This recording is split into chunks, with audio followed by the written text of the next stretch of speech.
Normally there's the intro. What happened? What are we doing? I don't know, dude. Okay. So how's it going?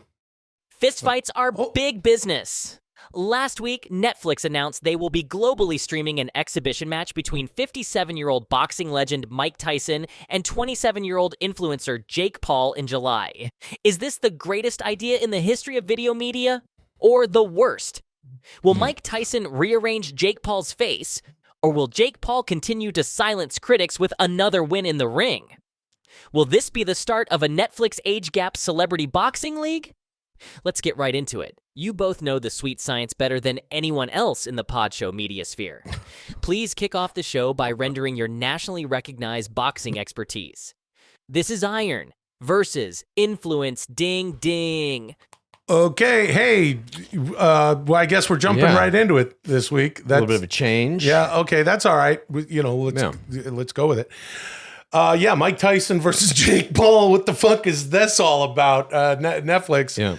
Good move for Netflix. Brilliant move for Netflix. Everyone in the world's going to be watching.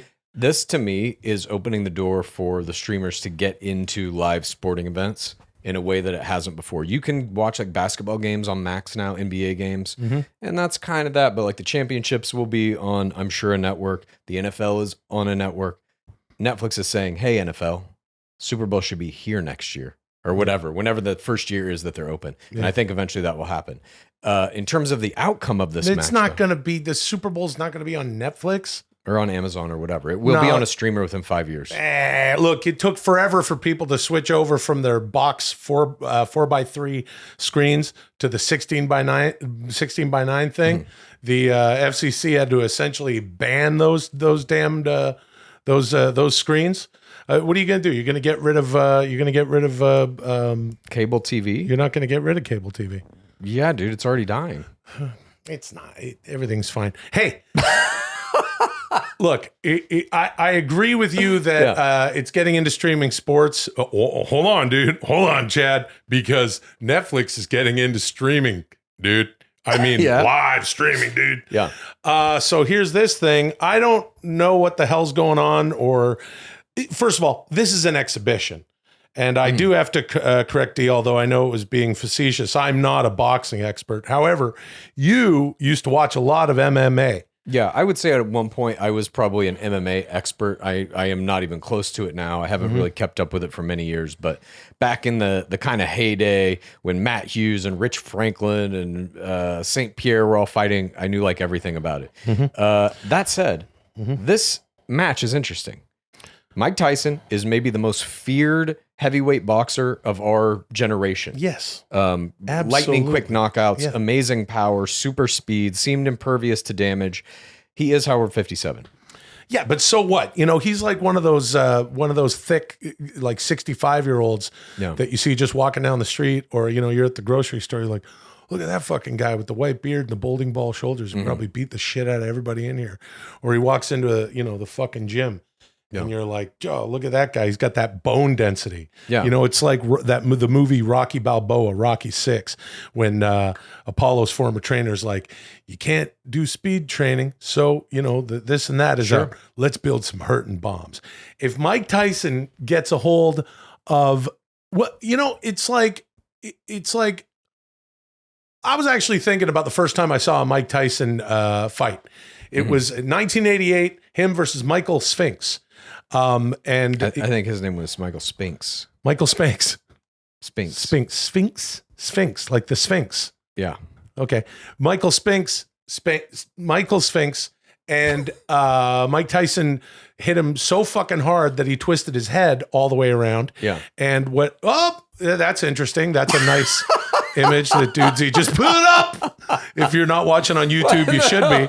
That's like a 85-year-old Mike Tyson and a 5-year-old Jake Paul. Well, essentially, that's kind of what's happening. A real big age gap. This is sort of hearkening back to the movie Coming to America, when they say that Joe Louis was 75 years old when he fought. But that is fantastic. My my point in bringing this up, I just talked about my old man last week. Sure. And we were camping, and they were playing it in the office of the camping, for the camping spot, and everyone watched Mike Tyson turn Michael Spink's head completely around, and we had a good time. Now, my old man in his 60s, he was built like a cast iron smoker. And if he caught a hold of you and you took one in the solar plexus from that guy, Sure. you're going to sleep. So I think if Mike Tyson can I don't know a damn thing about boxing. I do know this. I pride myself. It's Muscularity March. I'm doing the Dudesy 8-month plan. I like to walk, and I do yoga, and then I lift a bunch of weights. As a 48-year-old myself, I'd like to think that I got some bone density and all that shit. But if I ever got into a boxing ring, what would happen is I would gas out right away. And if someone just put a nice jab in the right spot somewhere in my ribs, I'd want to take a break. Sure. And in boxing, hold on, dude. In boxing, that means it's over, brother. No breaks, dude. There is no tomorrow. There are breaks, though. What do you mean? After every round, you get a minute to go sit down and take a break. Yeah. Oh, okay. Dudesy is now put up. It looks like everybody. That was you, dude. Look, there's That's you. pretty good. And This your is family. a very In the interesting Ranger Station O-Face. Yeah. Ranger Station O-Face at Pow Stemu Git. Yeah, remember when you camped there? Yeah, I remember when I went to Pow Stemu Git. That same match you're talking about, I think lasted like 12 seconds or something. Mike Tyson knocked him out instantaneously. And I remember my dad had that pay-per-view and had all of his buddies over to watch it. Yeah. And everybody was just like, oh, it's over. This is fucking bullshit. Well, that's the thing about a Tyson fight. Yep. And I don't give a fuck how old he is. Mm-hmm. And I'm not just saying because I hope so. Like, I would love for Mike Tyson to get in there. I don't give a shit. It's an exhibition. There's no stakes except for they're already it's paid. bragging rights. And the thing about it is, do something weird. Give us a spectacle. As Chad's saying, hey, you want the Super Bowl on Netflix? You got to give us something streamy. You can't just do it the way you used to do it. Let's involve some of the dating shit that he likes to do. Some sort of elimination. Mix up how you do the Super Bowl. No, the elimination and you is want the knockout. spectacle. Excuse me, if I may. I'm just simply trying to speak. That's well, this is how it goes on Dudesy. I don't know if know. you've seen it before. Yeah. Oh, but here's my thing. Yeah, dude. Give me some more analysis of this fight, please. Hold on. I already told you I don't know anything about boxing. I know. But I think if we have Mike Tyson maybe do something fun like bite one of his fucking tattoos off or chew his hair out of his head. Sure. He could chew out some hair. Yeah. This is what I will say about Jake Paul. Oh, hold that thought, Chad. Here, Dudesy just put up a picture of Tyson Jesus eating Christ. That looks more like a soccer player or something with a wacky hairdo. And he's punching him in the back of the head and the jaw at the same time while inhaling his hairdo. Yeah, that's what he should do. Tyson should be like, guy, like, and Mike Tyson looks like he's wearing gold trunks. I don't think he ever did that. Yeah, smashes and bite his The head. thing about Jake Paul is, I think he's 9-1. I think. And he's got some pretty impressive knockouts under his belt and big wins against like MMA guys who are also very good boxers. Nate Diaz, Anderson Silva, Tyron Woodley, Anderson Silva was like one of the greatest MMA fighters of all time. Tyron Woodley, I believe, held the title in his weight class for a little while.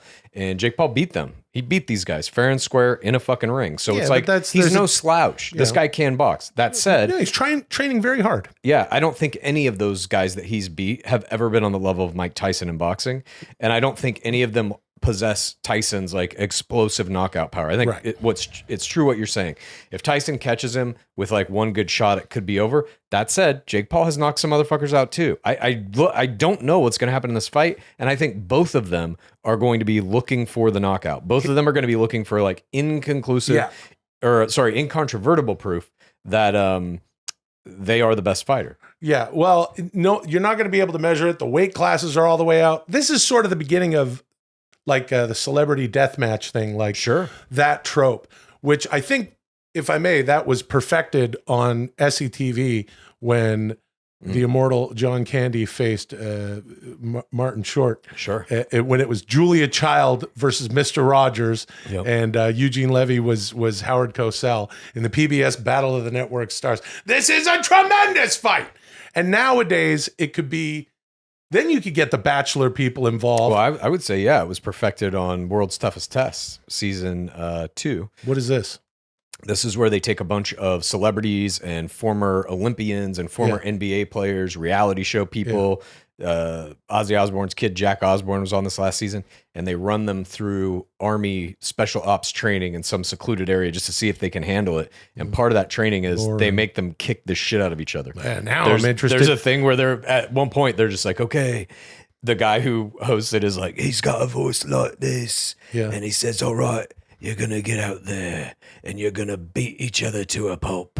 Pretend you're trying to kill the other person. And so we got to see. Was it Vinnie Jones? He sounds a lot like him. So we got to see Nick Vial and Tom Sandoval go head to head in a Who are they? Boxing match. Huge reality stars. You know, it could be. Oh, there we go. And Dudesy's now putting.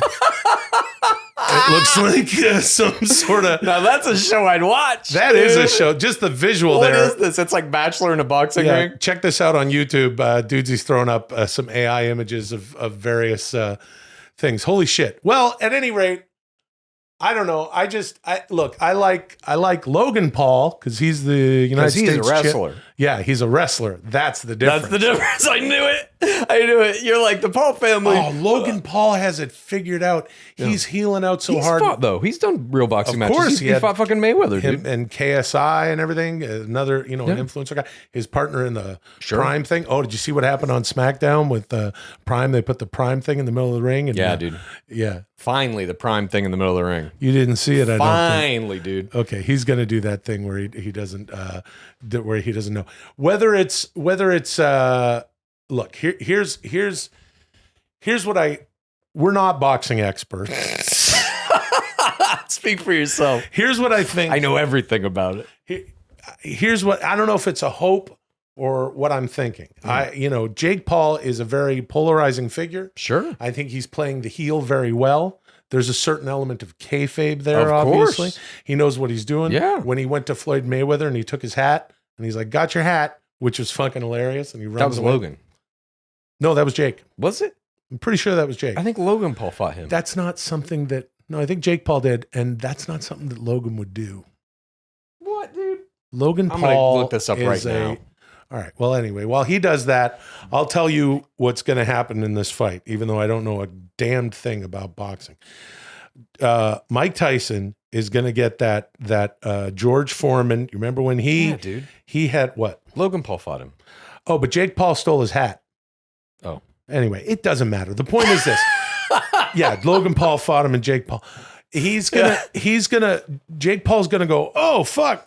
This 60-year-old marijuana enthusiast who seems like the chillest dude now is still Mike Tyson. I'm turning around and Mike Tyson's gonna dislocate his fucking ribs with a shot to the kidney, and Jake Paul's gonna fall down and he's gonna pee and poo a little bit of blood in front of us. And that's something that you want on live network TV. Yeah. So good on Netflix for making this live, because once Jake Paul is lying in a fucking gross, sticky, viscous puddle of his own shit and bloody human humor shit blood, then I think that would be something that everyone would want to tune in for. You may. I think that there is an animosity toward Jake Paul because he started out as an influencer, and people who are legitimate boxing fans see him as illegitimate and therefore should not be allowed to be doing any of this. I think it's his goofy haircut. Whatever it may be. I think Logan Paul had the same thing. Even when he came into WWE, he had to kind of prove himself a little bit. And in the boxing stuff, everybody thinks it's just for money, these big spectacles, and these guys can't really fight. And that may be to some degree true, but the idea that you can dismiss them because simply they are influencers, I think is an antiquated way of looking at it.